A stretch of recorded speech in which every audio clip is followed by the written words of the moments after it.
Welcome back to my channel PR academy. నేను మీ చంటి sir, arithmetic reasoning faculty. మనం హైకోర్టుకి కానీ ప్రిపేర్ అయినట్లయితే మరి హైకోర్టుకి సంబంధించినటువంటి సిలబస్లో మనకు సిలోయిజం ఏదైతే ఉందో ఒక సిలబస్ అయితే ఇవ్వడం జరిగింది. మరి ఆ సిలబస్లో పరంగా ఈ యొక్క క్వశ్చన్ అనేది ఒకసారి చూద్దాం.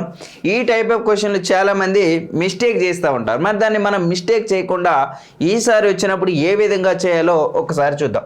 సో ఏమన్నాడంటే ఫ్యూ మనీ ఆర్ రూపీస్ అన్నాడండి. ఫ్యూ మనీ ఆర్ రూపీ అన్నాడు. ఫ్యూ మనీ ఆర్ అంటే కొన్ని మనీ అనేది రూపీస్తో సమానం ఇక్కడ, right.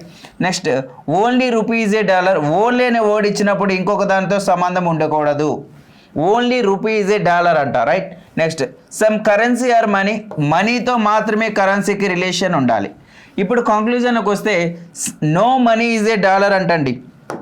No money is a dollar అంటే ఈ డాలర్కి మనీకి సంబంధం లేదు అంటున్నాడు. మరి అక్కడ స్టేట్మెంట్లు ఏమన్నాడంటే మనకు only rupee is a dollar అన్నాడు. కాబట్టి సో ఈ యొక్క డాలర్కి మరియు మనీకి సంబంధం లేదు అని అర్థం. కానీ చాలామంది ఏం చేస్తారంటే లేదని మనం ఎలా చెప్తాం, ఆల్రెడీ ఇక్కడ రూపీకి డాలర్కి ఇచ్చాడు కానీ సో మనీతో సంబంధం లేదు కదా, ఎలా చెప్తారు మీరు అనేసి సో దీన్ని ఫాల్స్గా పెడతారు. కానీ మనకి ఇచ్చినటువంటి స్టేట్మెంట్లో ఓన్లీ రూపీస్ ఏ డాలర్ అన్నాడు. కాబట్టి అంటే ఈ రెండింటితో సంబంధం ఉండేటప్పుడు ఈ మనీతో సంబంధం 100% ఉండదని అర్థం.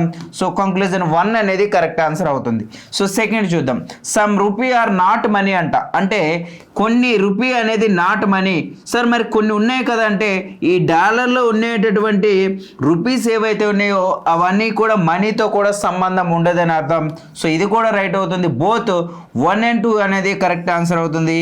Option D is the correct answer అవుతుంది. మరి ఆ టైప్ ఆఫ్ క్వశ్చనే మీకు ఒకటి ఇక్కడ ఎక్స్ప్లెయిన్ చేస్తా ఉన్నా. దీన్ని కామెంట్ చేసి మీ యొక్క ఆన్సర్ అనేది కామెంట్ బాక్స్లో తెలియచేయండి. Thank you.